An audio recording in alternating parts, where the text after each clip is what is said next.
All right, students, welcome to week 7 for health psychology. Going to get right into it. Here we go. Let's get into the screen sharing. All right, hope you're enjoying the lessons so far. And as things are trying to tie in with each other, right, we're looking at these various aspects of health psychology, and the theories are what really kind of, I think, get into the nitty gritty, where the rubber meets the road, right? When we think about that.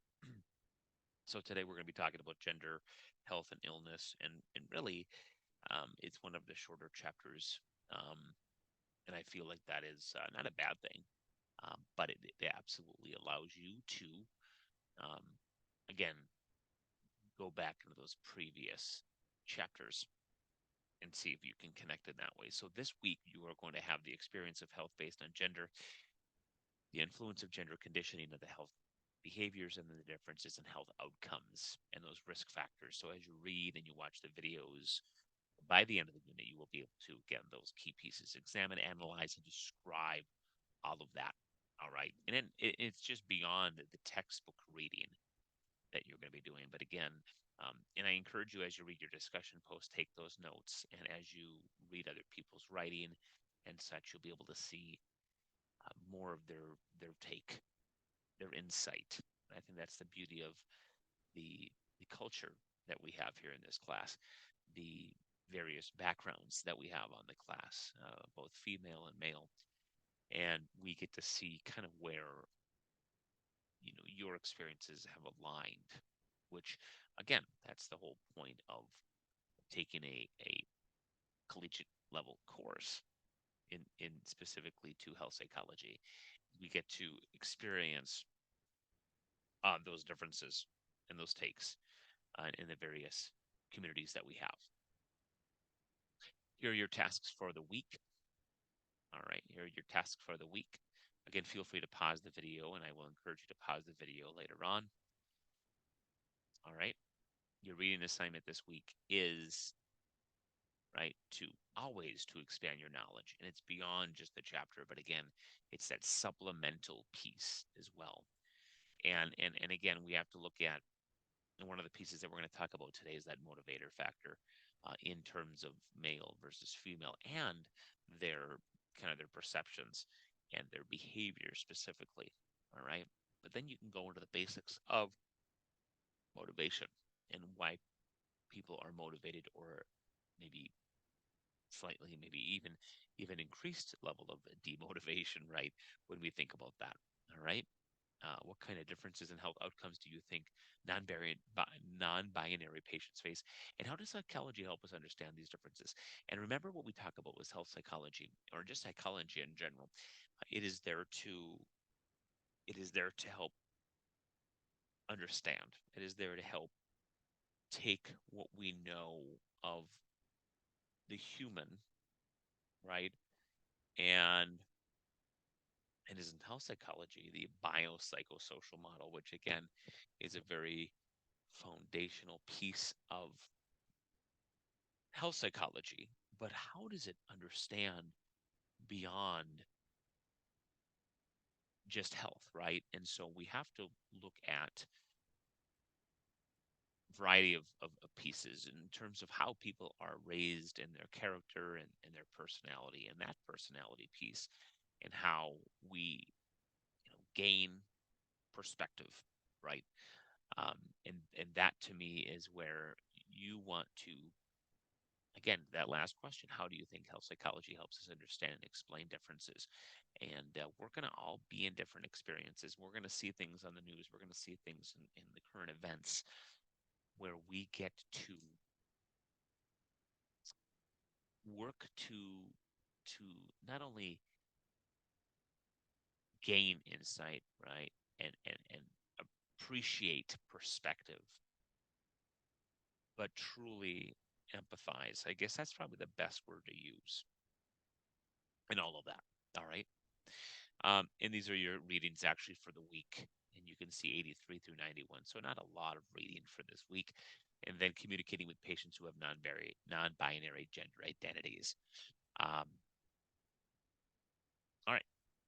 there's any questions, and I love the people that reach out and ask further questions um, on that as well. All right. Again, feel free to pause. The discussion assignment for the week is thinking about gender conditioning and social norms of the culture where you lived during your childhood, or your formative years. Consider the influence of gender conditioning on your health beliefs, your related behaviors, and the help-seeking behaviors. Now, this is where you're going to explain how gender conditioning and social norms you experienced during your formative years affected your beliefs and those behaviors then and now. And that comparison piece is going to be the key piece, right? So we get a chance to see kind of that development piece, that understanding in what you knew from back then, which again could be somewhat similar to what you believe now, but also at the same time, um, I really want you to emphasize on that conditioning, the gender conditioning.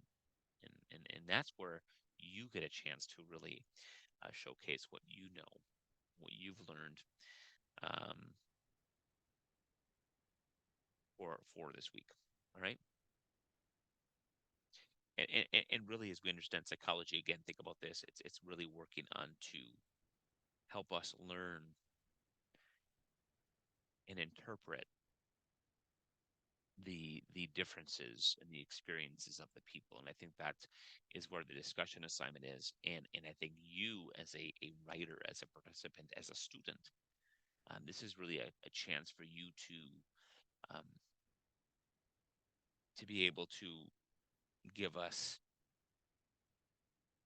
our choices in the future for our daily lives and kind of build on our toolbox of yes, I've seen it from that perspective. All right. This week, oh boy, I'm going to go at this here. And actually, what I'm going to do is I'm actually going to um, put this a little bit bigger um, for right now. Okay, so peer feedback, information and review, and peer assessment, written assignments. So I really need you to make sure that I'm not going to read through this whole thing, but um, this week, again, with that peer feedback piece, I want you to pause and make sure you read and understand this, right? So this week you'll have an opportunity to read feedback from your peers in Unit 5, Unit written assignment. We talked about the importance of giving feedback, but it is equally important to receive feedback. And a lot of times students, what they do is they read that feedback and they get maybe offended. And I'm not saying this happens to everybody, but there is a reality of that happening, right? And we all come from different backgrounds, right? And we want to make sure that we are not only working to look at the way of our own writing and saying, hey, listen, I worked hard. Yes, you all have. But at the same time, working to understand why your peer is trying to say it as so. Now, again, rightfully so, you might receive feedback that is not, I don't want to say correct, but it's not helpful. That's where I think open communication with your peer. Again, you're not going to go and aggressively respond to them and say, "Why did you do this?" And again, things can be misconstrued, but I'm going to encourage you to take notes and really try to see where they're coming from. Okay. All right. So, if you have any questions or concerns, you can always reach back to me. And there is a natural tendency, as I say there, to accept high ratings and question low ratings, right? Um, but if you truly don't think that you deserve a high rating, and people keep writing you high, high, high, um, that's fine. Generally, when I read you and rate you high, there is an absolute, really, there's going to be an absolute reasoning behind that, right? And some people will question saying, hey, I don't think I did that well. And there have been times where I've actually changed a high rating, very rare, but there have been times where I said, you know what, you made a good point. You made a good point in that. And I like the idea of you being honest with um, your I guess your perceived way of looking at it. So make sure you look at this correctly, my friends. Make sure you know what is expected of you this week. And the feedback is simply to you. I think more importantly for you to say, hey, they asked me to add this or connect with this or in addition to this, then do it. All right. Written assignment for this week. This is your piece for this week in the written assignment. So make sure that you please read this. I know in the PowerPoint it's a little bit small, but please make sure you are correctly doing that. All right. Learning journal as you reflect on the ideas presented this week. How do you think that common gender stereotypes could negatively affect patients in the healthcare settings? And I think that is important to know because maybe a lot of you've experienced that from various views, right? And we know that everybody has biases, right? And that's something that I think that it's important, whether you're implicit or explicit. Um, it is all everybody has a bias, and consider your own biases and whether they could potentially affect the treatment of others if you were in that. Now, you might say, well, I'm not going to go into the healthcare field. I'm not going to do anything. But again, we make that assumption. We make that idea of, hey, maybe you're not working there, but um, hypothetical. In theory, do you think this could help? And from the perspective of what you maybe have seen as well. And this is where you get a chance to put what strategies could be used to counteract that. I have no idea why that's moving like that. My apologies. So right now, I think it's encourage you to stop the video, take a breath, maybe go through your learning guide before I go on to the few other things in the week 7. All right, we're back. Let's just review that biopsychosocial model of health. And as you connect the basic foundation into this week for understanding the role for gender in health and with illness, right? Um, there are differences between men and women, right? With problems, with concerns, with the way they affect, with how it's affected in their treatment plans. And so it's important to understand when we think of mental health, um, when we think of the idea of how one deals with their health when is diagnosed with a serious, right? Um, what type of decisions are being made with that? Specifically, we look at depression in the mental health field, and we look at how um, there is this way of looking at maybe a lack of communication, those coping skills, those social skills, um, in when working to reach out, right? And it's kind of a condition, that gender conditioning, that way of men don't do this, the male role does that. Reach out for seeking help. So it's just going back to those basic pieces of health psychology when we work to understand the role of gender differences in that, and also when we think about the physical symptoms, which again, um, in the research says, I think the book does a fantastic job of laying out those pieces of research, right? Academically based items that are in your book. I think it's important for you to understand where shows that women are more likely to suffer from tired, maybe headaches, constipation, fainting, and dizziness, and kidney issues. Now, again, your book says there are no really major differences in like ear problems, eye problems, colds and flu, and things like that. So again, make sure you look at that. And again, but then it says, well, then it goes into a worldwide piece as well, which is interesting. And I guess this is not solely connected on the what I have up here with the biopsychosocial model, but I think it's also important to challenge that thinking as well, challenge that content, and asking why further. Um, but when you think about the worldwide gender differences, as the book talks about, has some great bullet points there. I think that's important for you to then question further of what are those social skills as the psychological piece of that element of that. what is happening in Eastern Europe, where women live on average 11 years longer than men. What is going on?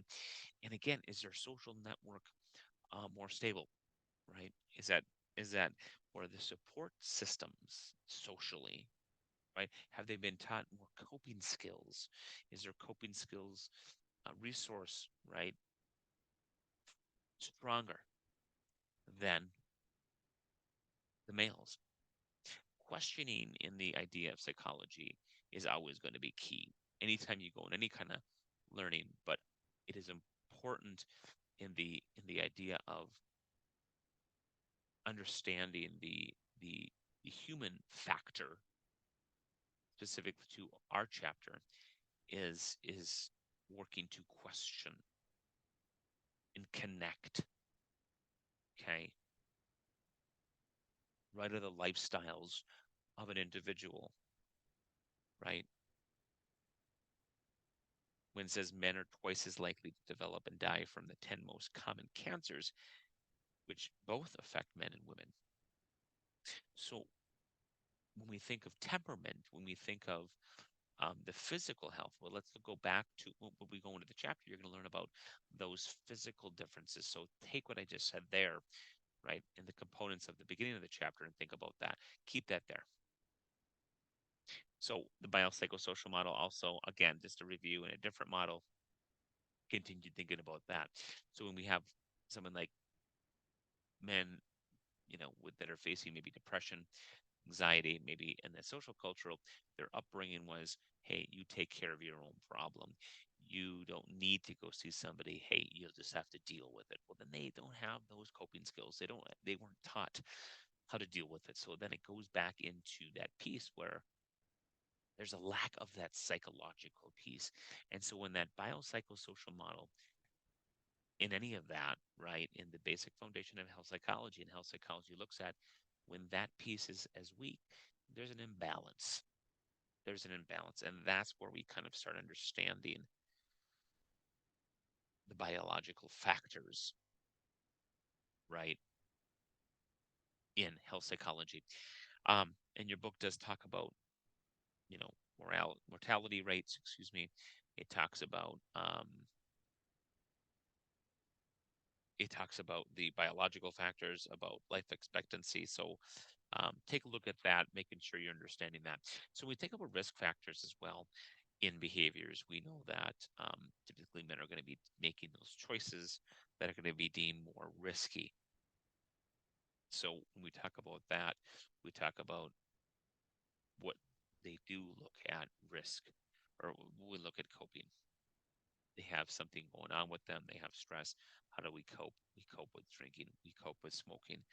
And they look at that as maybe a coping, which again is not healthy coping, but it's a higher risk to then develop severe issues.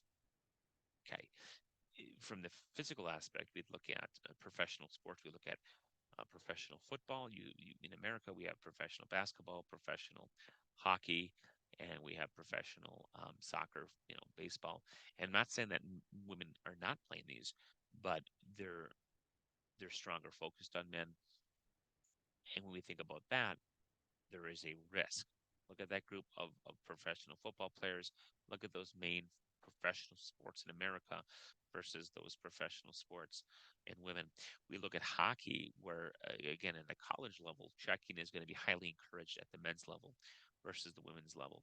And again, I have a hard time when someone would say to me, but they're men.